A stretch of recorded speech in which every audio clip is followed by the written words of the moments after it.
Merci Michel, nous allons parler en anglais, donc si vous ne comprenez pas l'anglais, mettez vos écouteurs. Merci beaucoup pour cette présentation et pour ton invitation. Je suis ravi d'être ici aujourd'hui avec vous tous pour cet après-midi absolument passionnant. Je vais vous montrer des photos, parler de merveilleuses espèces. Est-ce que quelqu'un sait quelle est cette espèce? Est-ce que cette idée, quel est ce lézard punk avec des cheveux verts? Eh bien, c'est une tortue de la Mary River, du Mary River. On ne la trouve que dans la rivière Mary en Écosse. Elle ressemble à un punk. Elle est passionnante. Il y a 6 espèces de tortues marines. Il y a 260 espèces de tortues dans l'eau douce. Donc la biodiversité dans les systèmes d'eau douce. Et souvent les gens sont surpris parce qu'ils ne considèrent pas les environnements d'eau douce tellement sans. Et en fait, la beauté et la largesse de la gamme de la biodiversité qu'on trouve dans l'eau douce est incroyable. Depuis de poissons à des libellules, des dauphins, des insectes, des crustacés, des tritons, des oiseaux, des tortues, des ornithorynques. L'incroyable diversité, surtout le côté extrêmement bizarre de l'apparence. N'oubliez pas que l'eau douce, ce n'est que 1% de l'eau disponible sur la planète. Leurs écosystèmes, leurs domaines de vie sont tout petits. On ne parle pas des océans, ce sont des écosystèmes très très discrets et donc leur protection est extrêmement importante. Bien évidemment, ces créatures vivent dans certains des plus merveilleux endroits de la planète. Ça, c'est l'espace humide, le Pantanal. Au Brésil, c'est la plus grande marécage au monde. C'est une énorme zone d'eau douce, plein de biodiversité. Mais bien évidemment, c'est un écosystème qui est également mis en danger par l'agriculture, par la navigation fluviale, par les impacts humains. Et nous voyons les impacts sur le Pantanal chaque jour. Donc, protection de cet écosystème est extrêmement difficile devant le développement des pays.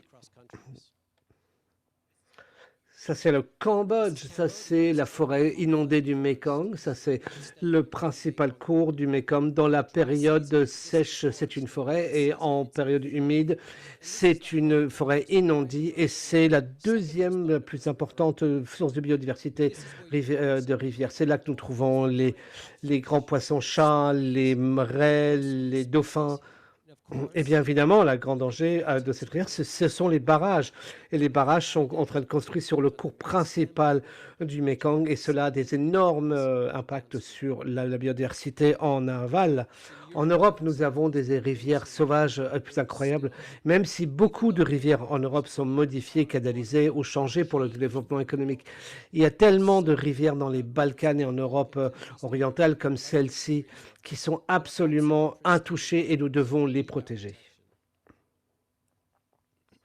Vous pouvez voir ici ce pêcheur solitaire dans la rivière, un tout petit bateau. Ça, c'est le Zambèze en Zambie. Et ce que vous voyez ici dans cette image, c'est des sédiments. Vous voyez des riches sédiments et des sols qui sont emmenés vers le delta. Ce sédiment est fondamental parce qu'il nourrit et il enrichit la terre pour l'agriculture et maintient les deltas et empêche la mer de remonter dans le delta. Et la biodiversité ici est absolument incroyable dans ces rivières. Et enfin, le delta du Mékong, vous avez ces forêts de mangroves extraordinaires, des zones extrêmement productives de biodiversité. Ce qui est important de savoir, c'est que le delta du Mékong au Vietnam est également produit 40% du PNB, donc protéger la forêt fluviale, et c'est également protéger l'économie. Et nous avons également des grandes spécies, nous n'avons pas de tigres, mais nous avons nos dauphins fluviaux.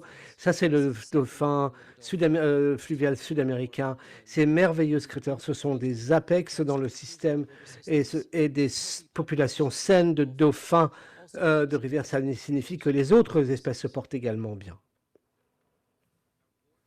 Notre merveilleux esturgeon européen que j'ai vu ici à Aquatis. Si vous allez visiter l'aquarium, vous allez voir ces incroyables. Et elles peuvent être énormes. mais ce sont la famille des espèces sur la planète la plus menacée.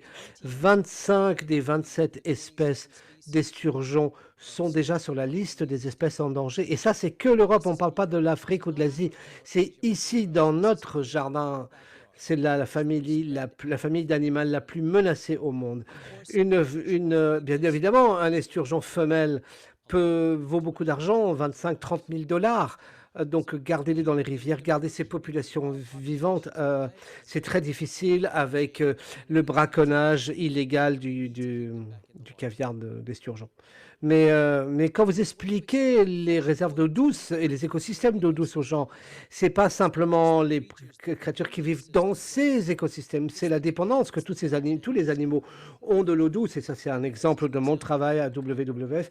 Expliquer aux gens que si vous voulez voir des migrations de gazelles ou d'éléphants, eh bien, vous allez les voir quand les rivières sont en train de déborder. Quand c'est en saison sèche, vous ne verrez pas d'animal. Donc, il y a une connexion entre des écosystèmes d'eau douce, de rivières, de marécages et les espèces terrestres. Mais l'eau douce, c'est pas juste là pour les espèces et pour l'eau. C'est aussi un biome extrêmement productif. Ces pêcheurs en Afrique jettent la Seine. La capture de poissons d'eau douce, c'est 20% de la capture de poissons. 1% de l'eau sur la planète, c'est de l'eau douce. Et seulement un quart des poissons qui sont pêchés sont des eaux douces. Et ça, c'est généralement, ça ne va pas dans les systèmes industriels, ni dans les calculs industriels. C'est souvent des choses qui sont consommées directement par les pauvres. Il y a une énorme dépendance. C'est souvent pas calculé, c'est pas dans les statistiques, mais pourtant, les communautés en ont énormément besoin pour survivre. Bien évidemment, on ne peut pas parler de l'eau douce et de la santé. Les maladies aquatiques sont parmi les plus importants tueurs de la planète et donc les systèmes d'eau propre et saine sont fondamentaux pour ces communautés. Et bien évidemment, on ne peut pas parler du développement humain ou d'éducation des filles ou n'importe lequel de ces questions sociales et de développement sans interconnecter cela avec la relation qu'ils ont avec de l'eau.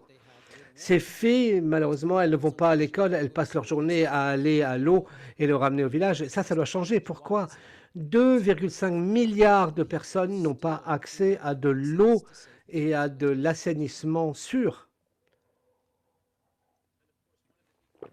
Et bien sûr, l'agriculteur est le plus grand consommateur d'eau. 70% de l'eau dans nos lacs, dans nos nappes phréatiques et dans nos rivières sont utilisées pour produire notre alimentation dans l'agriculture.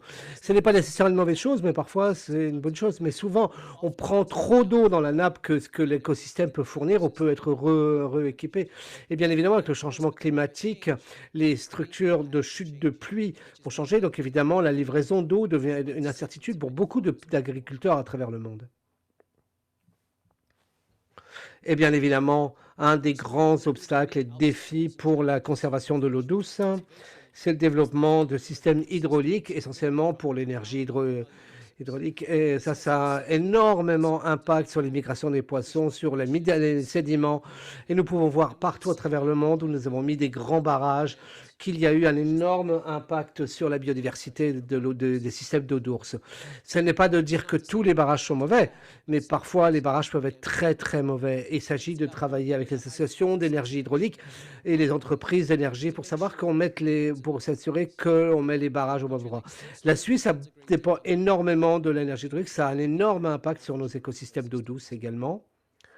Et voici quelque chose dont personne ne parle.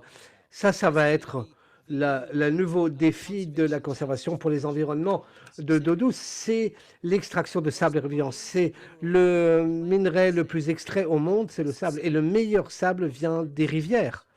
Jusque 50 milliards de tonnes de sable et de gravier sont extraites chaque année.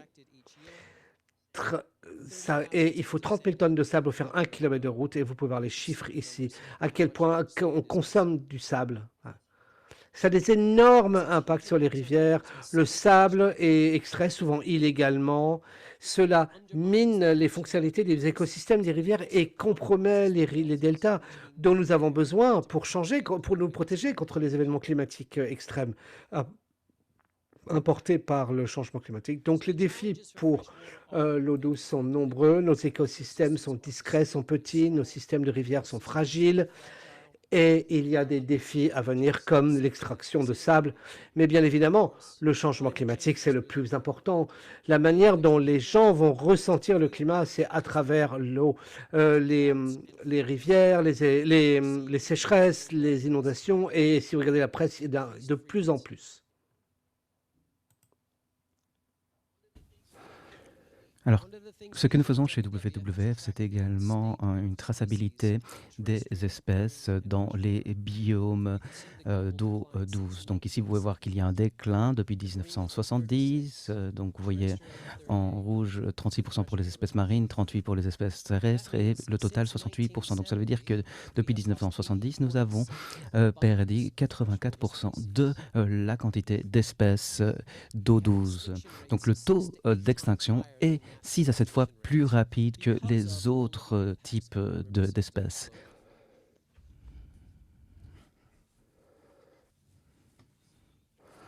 Beaucoup de travail est effectué par des ONG telles que la mienne, des chercheurs dans le monde pour essayer de voir quelle peut être notre réponse à ces défis. Comment incliner cette courbe vers le haut enfin à l'avenir. Et c'est un plan finalement à 6 points qui a été développé. Donc tout d'abord, laisser les rivières couler plus naturellement, améliorer la qualité de l'eau dans les écosystèmes d'eau douce, en particulier dans les lieux agricoles, protéger et restaurer les habitats essentiels, mettre fin à la surpêche et à l'exploitation, à l'extraction plutôt de sable qui n'est pas durable, prévenir également l'arrivée d'espèces invasives tout en protégeant également les flux des rivières et en supprimant de nombreux barrages. Et on observe cette tendance d'ailleurs en Europe et ceci permet à des espèces de revenir. Alors je travaille sur la question de l'eau depuis quasiment 30 ans. Et je n'avais jamais vu autant d'attention accordée à l'eau que ce que j'ai pu observer ces 2 dernières années. Et pourquoi? Eh bien tout simplement à cause du changement climatique. On a pu voir le Los Angeles Times faire la une avec la question du risque de sécheresse dans l'Ouest américain. Et on voit également l'Europe qui nous parle de tout ceci. Donc c'est ici un réservoir pour Las Vegas et on peut voir à quel point il a diminué. Donc ce sont des articles qu'on peut voir maintenant tous les jours. On voit des personnes parler d'inondations dans leur culture, où on voit également les réservoirs d'eau douce qui ne font que diminuer. Et ceci, c'est une photo qui nous vient de l'Amazonie la semaine dernière. Donc c'est des images qui maintenant sont vues par les médias, par les politiques, par les personnes, et c'est quelque chose qui n'arrivait pas par le passé. Alors, est-ce que ça aide la conservation de l'eau douce? Oui, je pense. Tous les problèmes du monde ne sont pas des problèmes liés au climat, mais le climat permet quand même d'attirer l'attention sur cette thématique. Et l'attention est finalement primordiale. On peut enfin discuter biodiversité et protection des écosystèmes. Évidemment, l'eau, c'est également une question humaine. Ce n'est pas uniquement une question de biodiversité. En 7 ans, dans 7 ans plutôt, la moitié de l'humanité pourrait ne pas avoir assez d'eau pour répondre à ses besoins. Et moi, quand j'observe ceci, je me dis, voilà, on observe également que l'année dernière, au moins 179 éléphants ont perdu la vie à cause de la soif, alors que le braconnage n'en a tué que 10. Donc c'est finalement la sécheresse qui mène à l'extinction de telles espèces. Reparlons des êtres humains. Il est toujours important de relier la question avec l'humain. Il faut savoir que 200 millions de personnes dans le monde ont besoin, pour leur source principale de protéines, de poissons d'eau douce.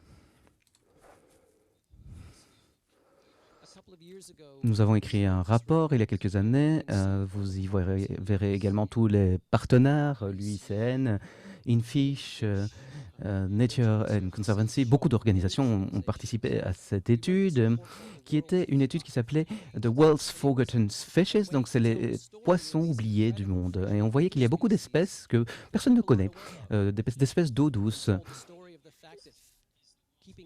Et on s'est rendu compte, on a parlé du fait qu'avoir un aquarium, c'est un hobby qui coûte très cher. On a également parlé de la sécurité alimentaire, de la subsistance humaine. Mais j'aimerais vous montrer ce chiffre, surtout 51. 51, en fait, c'est pour 51% de toutes les espèces de poissons sur cette planète sont des espèces d'eau douce. Donc il y a 1% de l'eau de cette planète qui est de l'eau douce et 51% des espèces de poissons viennent de cette eau douce. Donc c'est une diversité incroyable. Alors, ce rapport a obtenu beaucoup d'attention des médias, en particulier au niveau international, et ceci pour nous a constitué une opportunité pour travailler avec les bailleurs de fonds, avec d'autres, et il y aura un rapport cette année sur le Mékong et sur l'Afrique. Parlons maintenant des dauphins de rivière. Qui n'aime pas un dauphin de rivière? Il y en a 6 espèces. Tout d'abord le tukushi à gauche, que vous trouvez dans l'Amazone. Et au milieu, au-dessus, c'est le Yangtze fortus. À droite, l'Uroquati, qu'on peut trouver dans le sud-est asiatique. En bas à droite, c'est le dauphin aveugle, comme on l'appelle, qu'on peut trouver au Pakistan. Au milieu, en bas, vous pouvez trouver le dauphin rose d'Amérique du Sud. Et en bas à gauche, c'est le Indus. Donc ce sont les 6 espèces de dauphins de rivière qui existent sur la planète. Alors, bonne nouvelle, en Amérique du Sud, la population va plutôt bien. Alors, les espèces asiatiques, par contre, sont dans une autre situation. Vous verrez que les filets à maillons déciment les populations de dauphins des rivières en Asie. Vous verrez également que d'autres difficultés sont liées également aux pratiques de pêche, même d'autres façons de pêcher. Leurs habitats sont également fragmentés à cause des barrages et d'autres infrastructures. Et ce qu'on peut voir, c'est que dans ces communautés, c'est vraiment ce danger qui vient des pêcheurs eux-mêmes. Donc on essaye de travailler avec les pêcheurs eux-mêmes et on a mis en place des échosondeurs. Donc ce sont des petits appareils qui sont sur le filet qui envoie un signal que les dauphins n'aiment pas. Donc ils restent plus loin. Et ça marche très bien. Ces dernières années, on a pu observer vraiment une belle amélioration, beaucoup d'exemples finalement de pêcheurs qui obtenaient plus de prises, mais également de dauphins qui ne perdaient pas la vie. Alors je suis désolé pour les mots qui sont là à l'écran. Mais finalement, cette situation a permis de donner plus de prise aux pêcheurs et plus de dauphins en vie. Donc cela vous donne une idée finalement de méthodes de conservation qui sont en cours dans beaucoup de pays. C'est très intéressant de voir tout ce qui se fait. La bonne nouvelle pour ces dauphins de rivière, c'est que l'année dernière, on a pu signer une déclaration mondiale. Donc il faut savoir que ces dauphins se trouvent dans 14 pays dans le monde et ces 14 pays ont signé la déclaration pour la protection des dauphins de rivière. C'est vraiment une occasion incroyable à saisir pour la conservation. Nous pouvons maintenant travailler auprès des gouvernements pour le financement, pour la protection, pour la démarcation des sites.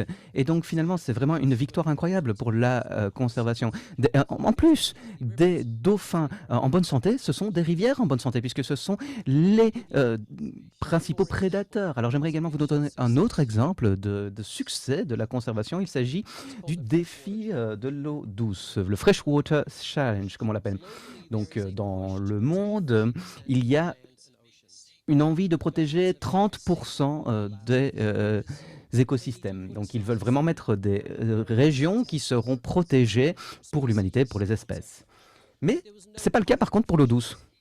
Donc on s'est réunis et on a développé ce qu'on appelle le défi de l'eau douce. Donc quels seraient nos 30% dont nous aurions besoin pour l'eau douce pour l'avenir? Et voilà ce que nous avons proposé. Donc il s'agirait d'une initiative nationale qui a pour but de restaurer 300 000 km de rivières et 350 millions d'hectares de zones humides. Donc nous travaillons main dans la main avec les gouvernements afin d'avancer sur ces engagements. Il y a 45 pays pour le moment qui ont signé cet accord en un an, donc c'est assez incroyable.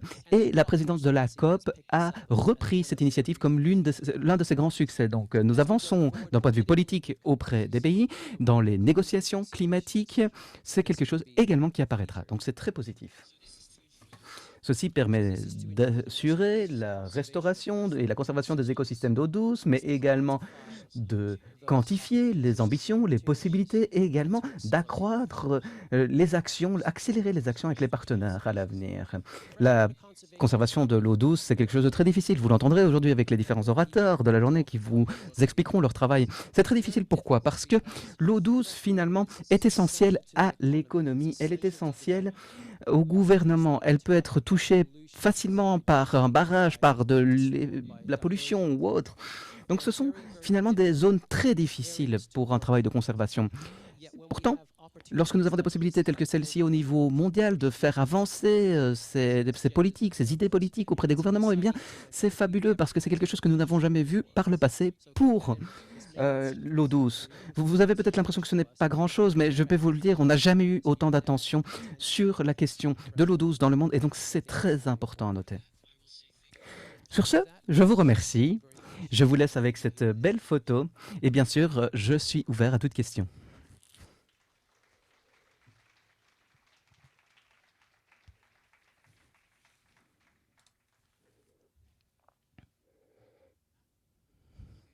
Merci beaucoup, Stuart. C'était une présentation très intéressante. J'aimerais vous offrir un cadeau de notre part. Et y a-t-il des questions que la salle aimerait poser?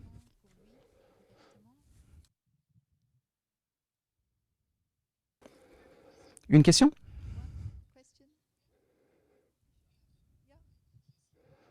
Profitons de la présence de notre orateur.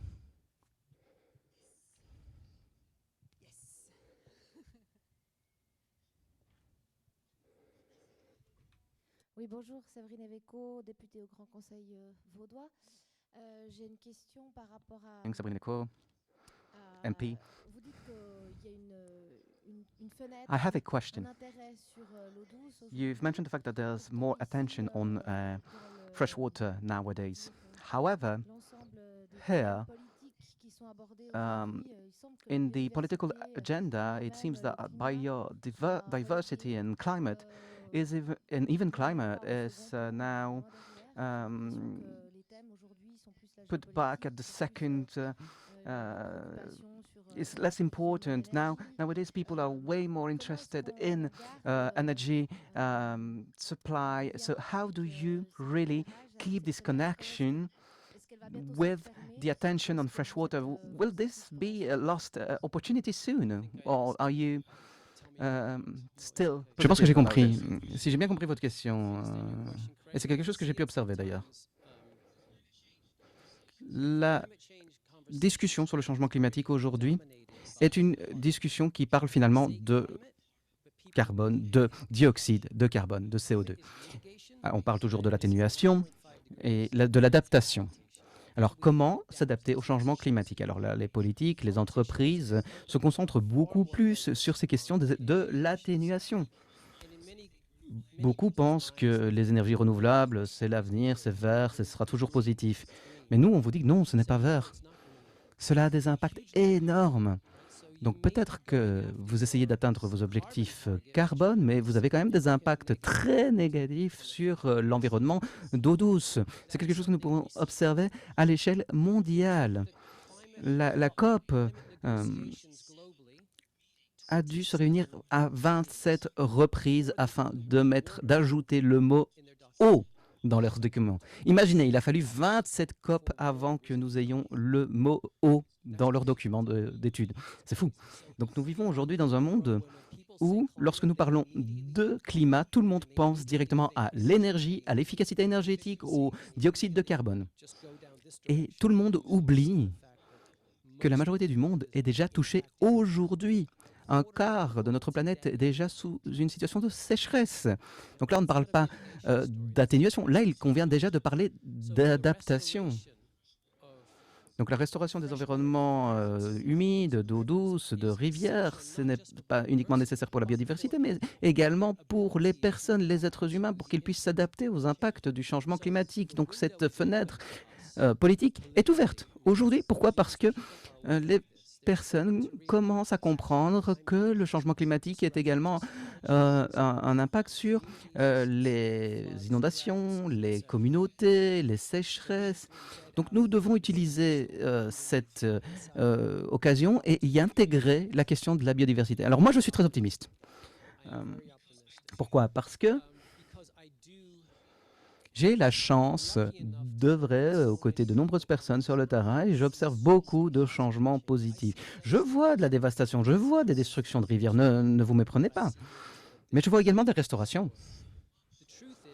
Mais il y a tellement de zones humides et de rivières à restaurer que nous avons une opportunité énorme. Si on peut simplement retirer des barrages. En Europe, en 3 ans, ces 3 dernières années, alors quand je parle de barrages, ça peut être des tout petits barrages d'un mètre sur 20, eh bien, en 3-4 ans, 4000 barrages ont été retirés des rivières européennes. Ceci a permis directement aux espèces, aux poissons de se déplacer, de se diffuser. C'est une histoire de la conservation finalement. Il y a vraiment une belle dynamique en Europe.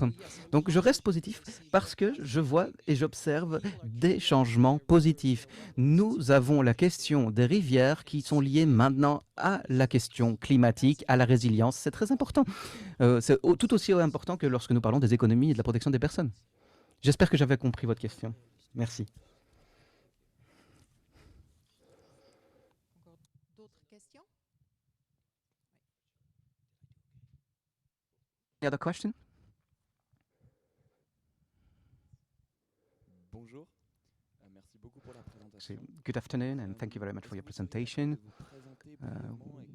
Would you agree to introduce yourself? Tell us a bit more about what are your future projects? Where are you working, for example? Could you tell us a bit more about yourself? Thank you. Alors, je suis très ennuyeux. Je peux vous parler de mon équipe. Je suis à la tête de la question eau douce ou WWF. Donc, j'ai 80 membres d'équipe. On travaille sur les négociations pour l'énergie hydroélectrique avec les pays, mais on parle également de la traçabilité des poissons dans les communautés locales. Donc on fait toutes ces compétences-là, on les réunit. Cela dépend du pays, des opportunités. On travaille par exemple sur 30 espèces de tortues. Nous travaillons avec les 14 pays qui protègent les dauphins de rivière. On travaille également sur les esturgeons. Donc il y a beaucoup de travail de terrain. Mais on travaille également au niveau politique, au niveau local et au niveau politique, au niveau national. Certains bureaux de pays sont plus forts que d'autres, ont plus d'accès aux politiques que d'autres. Et moi, mon travail avec mon équipe au niveau mondial, c'est de crier, nous faire entendre, de faire tout ce que je peux pour faire avancer les choses, tout en restant évidemment diplomate. Mais le but est vraiment de sensibiliser la question aquatique autant que faire se peut, de raconter cette histoire des poissons oubliés. Quand je vous ai montré ce rapport, c'est important. Vous avez vu le chiffre. Personne ne se rend compte de ces chiffres. Mais quand on a publié ce rapport, on était sur CNN, on était sur Al Jazeera, on était sur la BBC. Tout le monde voulait entendre ces histoires.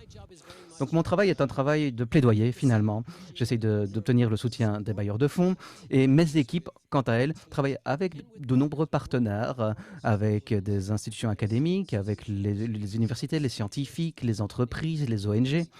Et ensemble, nous mettons en place des projets. Donc nous avons un projet qui est très large et parfois d'autres projets sont plus petits, plus modestes. On peut avoir des projets de 75 millions de dollars, tout comme des projets de 15 000 dollars. Les bailleurs de fonds ont des intérêts variés et parfois on a la possibilité de mettre en place des projets incroyables. Est-ce que j'ai répondu un peu à votre question?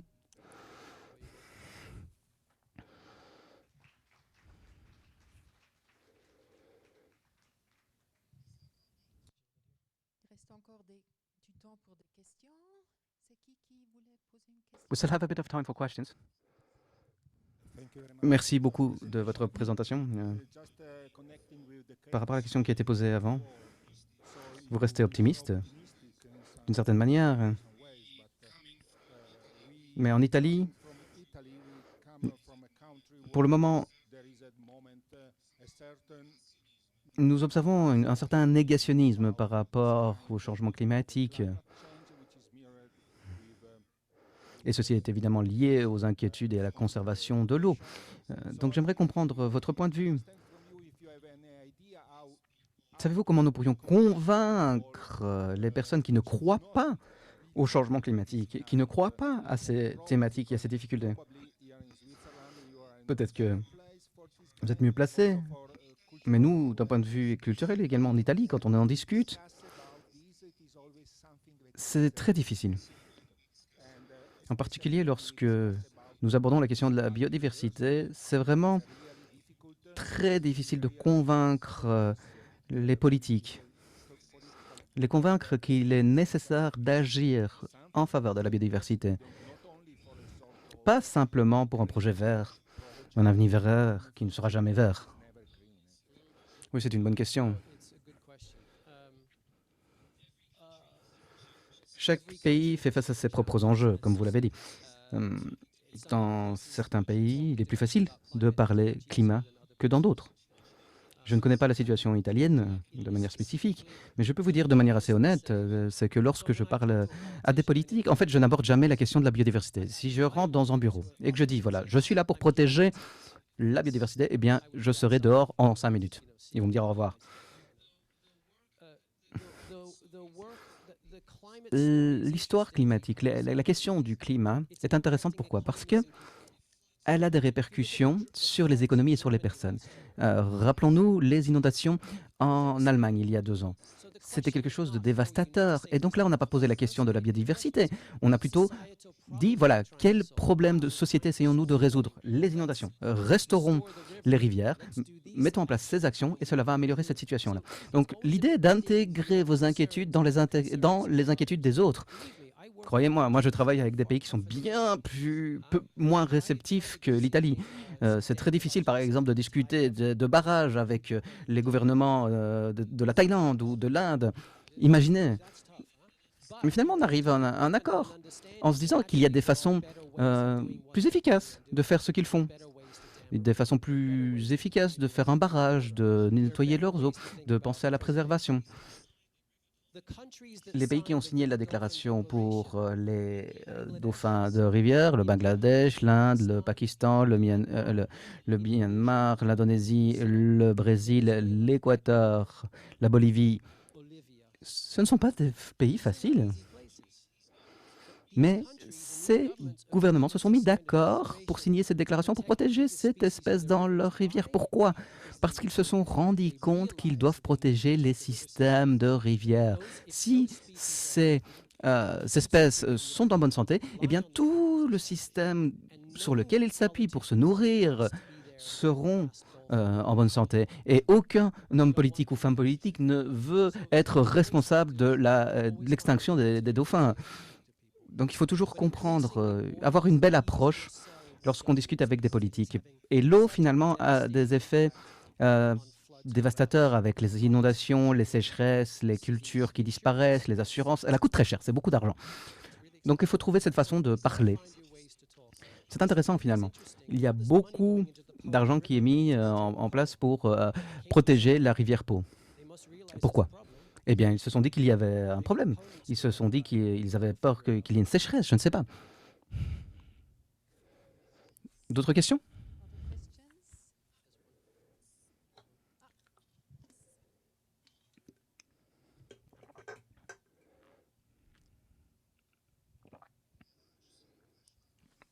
J'ai une autre question, c'est d'abord un commentaire.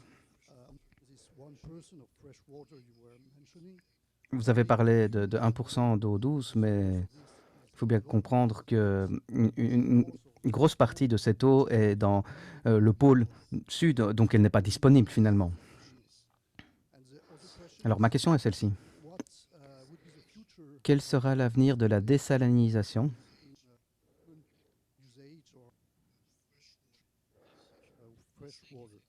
Merci pour cette question. Alors, vous avez tout à fait raison. Lorsqu'on observe les pourcentages d'eau douce sur la planète, une grande partie de cette eau est glacée dans les pôles.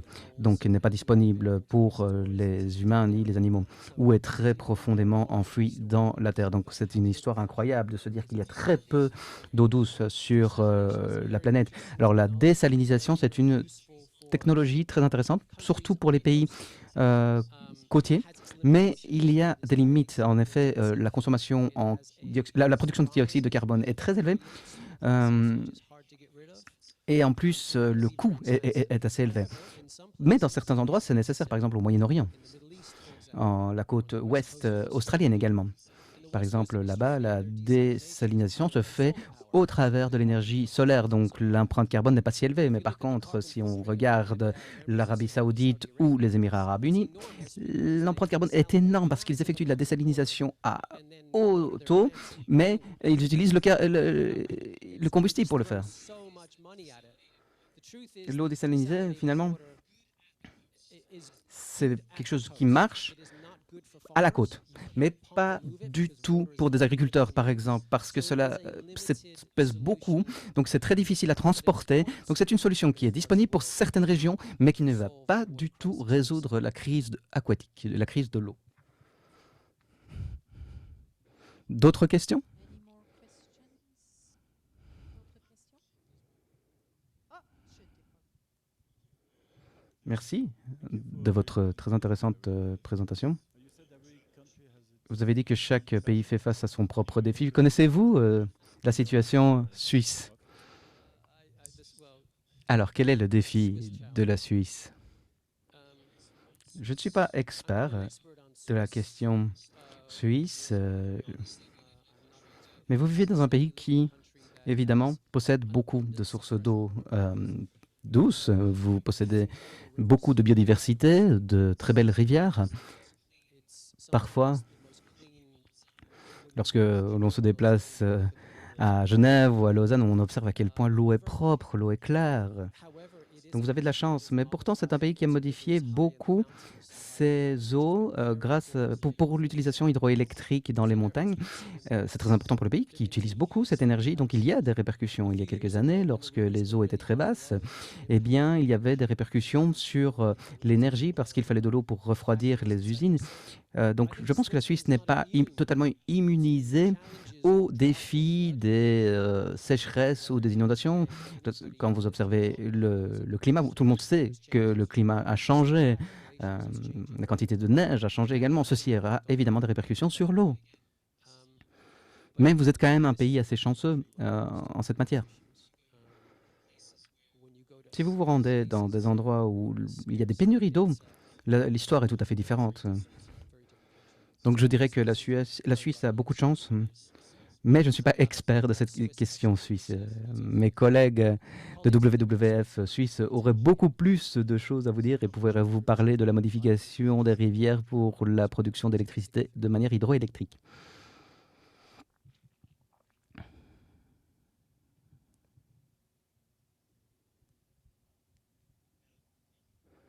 Bonjour. Hello, thank you.